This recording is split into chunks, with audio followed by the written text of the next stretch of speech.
Исәнмесез, кадерле дуслар, сезнең белән очрашуга шатбыз. Вместе с маленькими жемчужинами и нашими батырами мы отправляемся в путешествие в мир татарской культуры. Сегодня участников конкурса ждет настоящий кулинарный поединок. Маленькие жемчужины и батыры под руководством мудрых и опытных наставниц приготовят самые популярные блюда татарской кухни. Им уже не терпится скорее взяться за дело. Многим работа на кухне хорошо знакома. Даже среди мальчишек есть опытные кулинары. Я готовила пиццу. Я готовила там, где бабушка живет, мы готовили лапшу, вот так накручивали и делали лапшу. Потом мы там кастыбы делали, манты, там занимательная работа и вкусно. И я хорошо готовлю коктейли домашние. Я раньше яичницу я готовила дома. Никакой пиццы, бургеров и фастфуда. Сегодня только вкусная, здоровая и полезная пища. Ту, что наши предки научились готовить много веков назад. Любимая всеми лапша токмач и кыстыбый. А на десерт вкусное и красивое печенье. Вот с этого момента у вас начинается настоящий конкурс. Оценивать наших участников будет компетентное жюри. Надеемся, что к окончанию конкурса они как следует проголодаются, а в качестве наставниц выступят участницы общественного объединения «Ак-Калфак». Они не просто опытные повара, но и настоящие знатоки татарских национальных традиций. Татарская кухня, татарская семья – это всегда хлебосольно, это всегда есть угощение, есть полный стол. И сегодня мы хотели бы, чтобы вы, придя домой, угостили всех своих родных, сказали: а мы умеем готовить, мы можем вас накормить по полной программе. Первое блюдо – домашняя лапша. Ее должна уметь готовить каждая хозяйка. Рецепт несложный, даже ребенку справиться будет по силам. Тукмач кисәргә өйрәндек. Тукмачны ясайбыз комардан. Бер күкей, он тоз. Шул һәр бала чагага шундый комар җәябез. Комарны җәйгәчтен ничкә итеп кенә җәйп куябыз, где-то сантиметров 30 инде. Оннан киптерәбез и кисәбез аккуратно.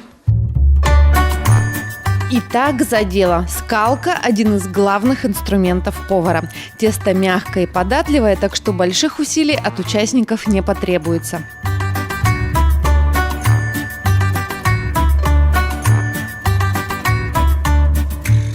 Тесто получилось не толще бумаги. Теперь его нужно немного подсушить, так лапша будет дольше храниться. А дальше все в руках мастера, точнее мастерицы. Лапша должна получиться не толще спички. Но главное – уберечь пальцы. Участники, несмотря на совсем юный возраст, с ножом обращаются как заправские повара.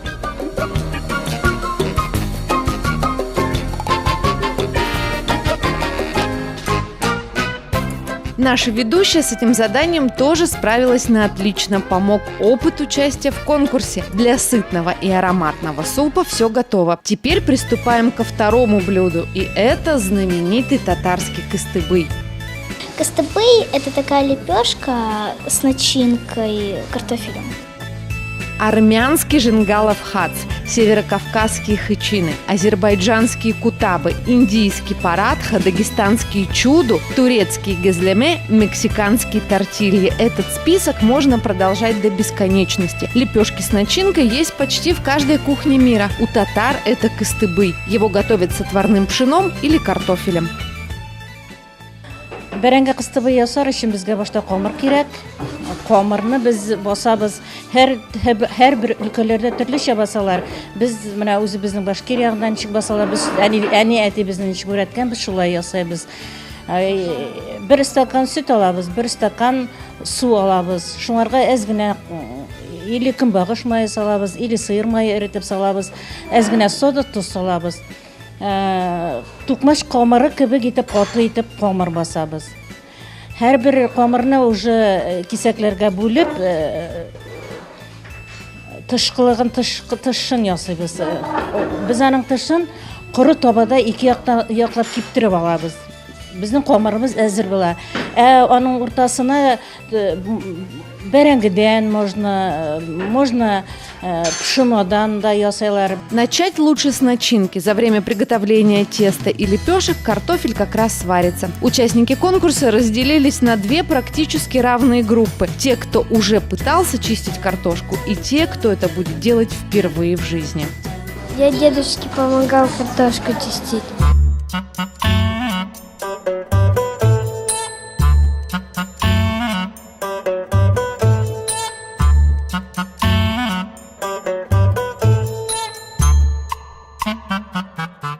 Картофелина никак не помещается в руках. Нож не хочет слушаться. Это задание оказалось не самым простым. Члены жюри сокрушаются. Ох, а мы-то да в их годы.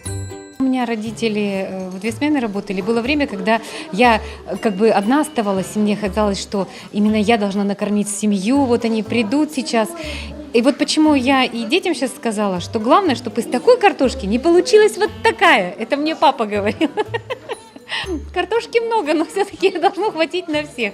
Участники справились и облегченно вздохнули.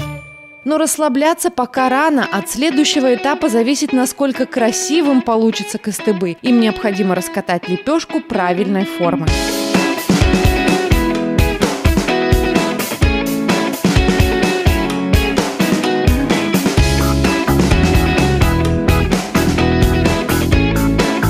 А теперь лепешки отправляются на горячую сухую сковороду. Их нужно как следует подрумянить с 2 сторон. Оставим ненадолго наших участников и поможем зрителям скоротать минуты ожидания, конечно, с пользой для дела.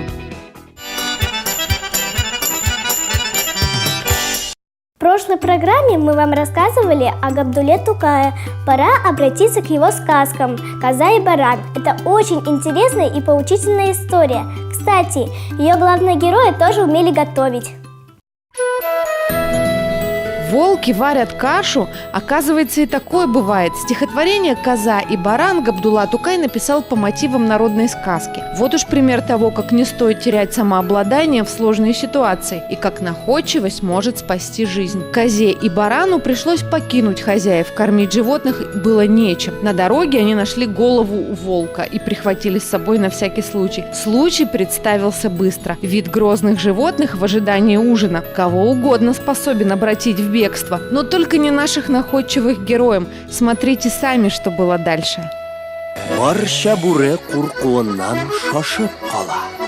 Ах, оңмаған жүләр сарык, надан сарык. Оннан зурырак бүре башын китер табып. Сарык та тиз аңлап ала бу алдашны. Капчыктан ул алып килә шул ук башны.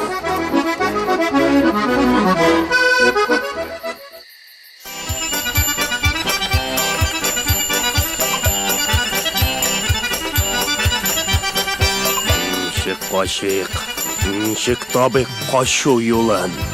Һәрбер бүре шуңар салган бөтен уен. Тұрып әйтә шул арада өлкән бүре. Туктагыз, мин тиз генә су китерим. Бүреләрне тагы каты курку басты. Чөнки хәзер башлыклары китеп качты. 3-4 бүре, берсе, соңра кача берсе, өченчесе, аннан соңра 4-нчесе. Ашап туеп, рәхәт кенә, тыныч кына. Кәҗә, сарык бу төннәрен шунда куна. Вот уж верно говорят, у страха глаза велики. Но нашим участникам страх неведом. Им осталось лишь наполнить лепешки начинкой, тут главное не жадничать, и свернуть их пополам. Вот они, сытные и румяные кыстыбы.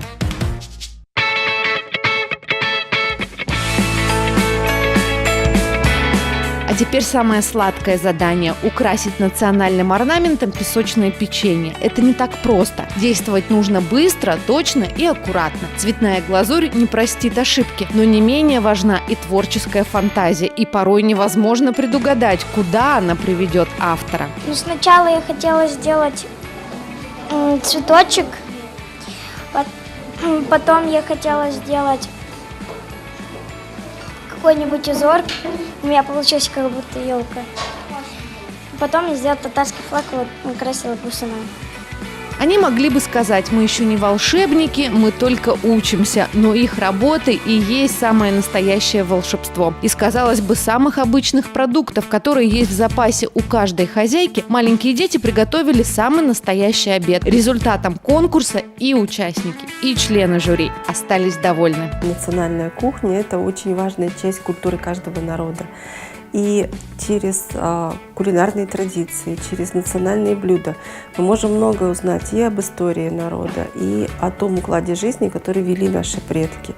Ну и самое главное, когда маленькие дети, наши участники, приучаются к труду на кухне, когда они первый раз своими руками делают что-то для своей семьи, в этом заключается забота о своих ближних, о своей семье. Это тот вклад, который в будущем поможет им обязательно в жизни, и это навыки, которые им пригодятся. После того, как жюри подвело итоги, настала очередь самой приятной части конкурса – церемонии награждения. Каждый маленький повар получил в подарок детскую книжку, посвященную татарской национальной кухне, а настоящие взрослые книги рецептов достались только 3 лучшим из лучших. Среди участников, занявших 3 призовых места, 2 батыров. Победителем признан Мансур Мухаммедчин. Есть повод задуматься, так почему же все-таки самые известные шеф-повара – мужчины? Я постоянно помогаю маме делать пироги. И один раз сам сделал яичницу. Семья Мансура, впрочем, как и всех наших участников, голодной никогда не останется. Теперь ребятам предстоит совершенствовать свое мастерство. Уверены, что их кулинарные эксперименты всегда будут заканчиваться успешно. Правда ли то, что наши участники молодцы? Афарин! По-другому и не скажешь. А мы говорим вам до свидания. Яна Шушларга Кадар. Сау болыңыз. В следующей программе мы узнаем, легко ли поймать перо жар-птицы и как самим смастерить настоящий кораблик желаний. Почему мы любим одни цвета и терпеть не можем другие. И каждый ли может стать художником.